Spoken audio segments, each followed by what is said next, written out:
And now, live from the studios of Freedom's Phoenix, Ernest Hancock.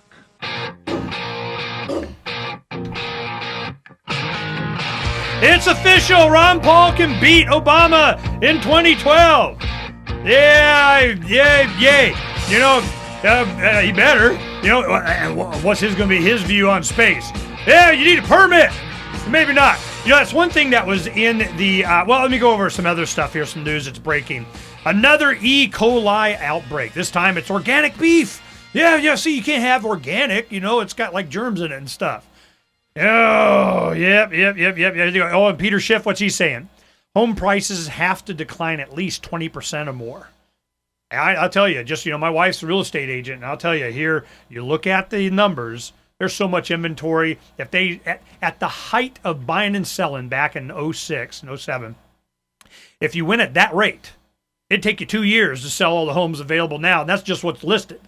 It's done, man. Over. Are you planning? Now, here, also, we got Brazil. Yeah, check this out. Brazil to build underwater cities to drill for oil. Brazil's state oil company is planning to do away with offshore oil drilling platforms and replace them with automated underwater cities that extract oil. They have crews that will go down to yell, ooh, and if they, you know, that's one thing about Brazil. They go, you know what? We're doing okay because we don't fight wars. We don't spend all the money. But who does? China! You know, the WikiLeaks cables from Beijing reveal China's pursuit of fusion power and teleportation.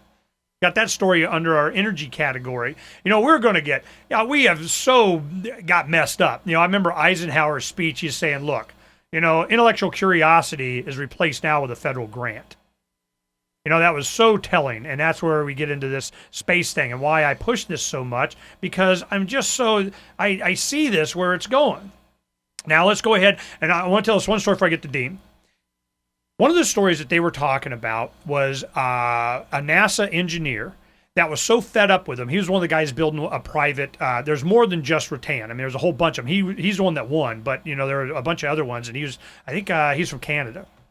And he went there, it's a long story, but what they did is the solid rocket boosters for the shuttle, they had a program, different groups were looking on better ways of doing it. Because these solid rocket motors, once you light it, you're not turning it off. And it goes until, and then because it's so large the way it is and it's put together, you have to make it in sections. That's where you have the O-ring that went out and it blew up, I think it was Challenger. So I'm going, okay, they said they had a program that they understood that hydrogen and oxygen, what they use for the Saturn V and so on, hydrogen is expensive to transport, hard to make, and it was heavy. Liquid methane was 1/3 the volume and weight and get more propulsion out of it. They go, here's a liquid methane oxygen booster for these that you can do, and done, go. Killed it. Why? Because their political buddies made the solid rocket motors. And they're going, yep, get in the back of the line, buddy. Being right had nothing to do with it. Well, guess what? In private industry, it's totally different. Now, Dean, go ahead and tell us, man. Do you remember that trip? Oh, I remember it like yesterday. It was one of the biggest moments of my life. And I'll tell you who I'm jealous of, who was on that trip with us, is Barry Hess, because he had the boldness when we went into that hangar and were hanging around. When it was time for us to leave, we all looked around and said, hey, where's Barry? He ran up to the ship. He went beyond the tape boundary. He just ignored it. And he said to one of the astronauts, he says, hey, can you take my picture touching Spaceship One? And the guy said, well, okay, sure.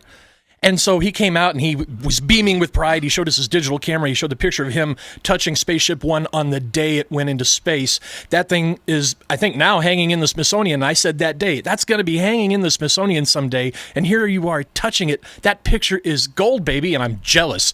I wish I would have thought of it. He knew. You know, well, they had it roped off. You know, you weren't supposed to go in there. Yeah, and we're kind and polite, and we didn't cross the barrier. Barry don't care. Yeah. So he comes out and he's like, man, where's Barry, man? And he's like, nah. Yeah. So the one thing that I wanted to talk about is the day when we went, we didn't even start making those signs until Saturday. Mm-hmm. We made them, and it was kind of really an example to the Libertarian Party because Badnarik had just been nominated as a presidential candidate, and we were screaming for him to get out there with us. It'd be huge press. and they didn't want to do it because they couldn't see how they were going to do fundraising with it. And we're going, for what? And they go, so we can buy media. And I go, what, there's not enough media out there? Because, see, they're collective thinking, man. They were all about how are we going to be able to pay consultants and stuff. And I'm going, come on. Yeah, the heck with you guys. I'm going to show you how much press we get for this. And it did get a lot of press in the U.S., and it was fleeting, but it really was worldwide. So I'm going, ooh, man, you had your opportunity then. So that was just a test time. That wasn't part of the 2 shots that they were going to do later, months later, where they actually won the prize. That was just the first time up. But just a note on how international a thing this was. I remember when we were out there, I'm hearing all these foreign languages around me out there. I have the same experience every time I go to the Grand Canyon. People from all over the world go to the Grand Canyon. People from all over the world went to this thing. And it was a unique feeling to know that the whole world was interested in this, or at least those who cared and are paying attention. Well, what are your memories of the billionaire party afterwards? I remember feeling very out of place and thinking they were going to catch on to us and kick us out at any moment. Which is why we were holding the signs up. Yeah, and I remember thinking, Ernie is the one with testicular fortitude. I got to learn from Ernie how to just buffalo in and make my presence known. Well, I think it was... I think it was you and one of my sons. We had the signs and we all just started walking in past the front reception, and we went in through their offices into the hangar, and we just walking in. I turned around and you guys weren't there. Yeah, because we thought you were obviously going to be kicked out, turned around, whatever. And I thought, well, they'll be out in a moment, and you weren't. And we're hanging out there going, well, we don't just dare walk in on our own.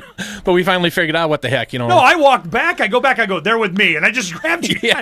I went in. I'm like, come on, man. So we had these big banners, and my sons were holding them up and everything. And we had a good time. And what happened was we got to talk with a lot of the employees and some of the astronauts and so on. There were 2 gentlemen that were, they shared going up. And I remember that one of them, I don't want to say his name, he was very pro-America. I mean, he's American flag wearing jacket kind of guy, and he was just only in America, only in America.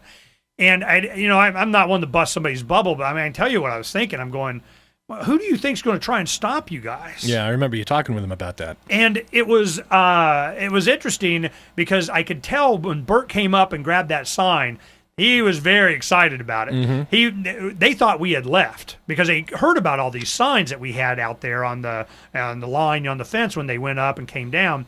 And then we waited, and we're getting ready to leave. Then we saw that they were parading the ship behind a pickup, in front of the crowd and so on. So I grabbed that one sign, Spaceship One Government Zero, because I knew that'd be the good one. Mm-hmm. And I ran over to the fence and I held it up. Burt Rutan saw me and he ran over. He grabbed the sign. He just grabbed it from me. He goes, "Can I use your sign?" No. He grabbed it from me. He goes, "I got to send a message to the media." Yeah. And he just grabbed it and he ran off gave it to the astronaut that was on top of the craft, and he held it up, standing on top of Spaceship One. Mm-hmm. That picture I had done into an oil painting. And I gave it to some friends of ours that helped, gave us just a little bit of money, saying, yeah, well, I'll tell you what happened. It was for my radio show, and it was right when I stopped doing radio on that one network. And I said, look, you gave this big donation here. I'll just give it back. We're going doing focus on Freedom's Phoenix and all that kind of stuff. And he goes, no. I know you'll do something good with it.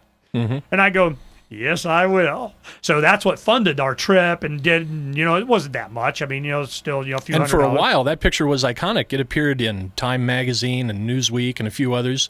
There were some people who were unhappy that picture showed up the way it did. Yeah, you Google Spaceship One Government Zero, and I guarantee you'll see it. And this was representative of the whole thing, and Bert wanted to send that message. Well, he took that sign. So we had a total of, we only had 4, imagine this, it's a 4x8 sheet of coroplast. We made the signs on there. We, did a overhead projector, and I remember Pal and I stayed at my house, and we watched Band of Brothers all day as we're painting these signs by hand. Then we had 2 of them had a slogan on the back. So we had 6 slogans, 6 signs, and just 4 signs, and they were great. And everybody went. So when we went to this party afterwards, we gave them to them. We said, here, these are all yours. I'm going to ask Michael, the author of this book, hey, you know where those signs are? Where are they at? Where they got them posted? Oh, yeah, we're marking history. And you can do it with us.